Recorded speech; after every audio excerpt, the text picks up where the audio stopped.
நாம் செய்யும் பாவங்களே நமக்கான தோஷத்தையும் அதற்கு தகுந்தபடி அடுத்த பிறவியையும் ஏற்படுத்துகின்றது.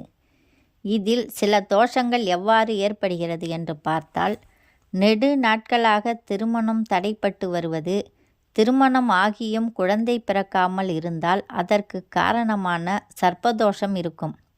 இறைவனின் அம்சமான நாகசர்ப்பத்தை முன் ஜென்மத்தில் துன்புறுத்திய காரணத்தால் இந்த ஜென்மத்தில் அதனுடைய சாபத்தினால் பலவகையான துன்பத்திற்கு ஆளாகலாம். பித்ருக்களுக்கு திதி கொடுக்காமல் இருந்தால் பித்ரு தோஷம் ஏற்படும். கொலை அல்லது அதற்கு சமமான பாவங்கள் செய்பவருக்கு பிரமகத்தி தோஷம் ஏற்படும். சுமங்கலியாக இறந்த பெண்ணுக்கு வருடா வருடம் சுமங்கலி பூஜை செய்யாமல் இருந்தால் மாங்கல்ய தோஷம் ஏற்படும். தோஷங்களில் மிக பெரியது பிரம்மகத்தி தோஷமாகும். பொதுவாக தோஷங்களை போக்குவதற்கு சில குறிப்பிட்ட கோயில்களுக்கு சென்று என்ன தோஷமோ அதற்கான பரிகாரம் செய்வது வழக்கமாகும். முழு வீடியோவையும் பார்க்க கீழே உள்ள லிங்கை கிளிக் செய்யவும்.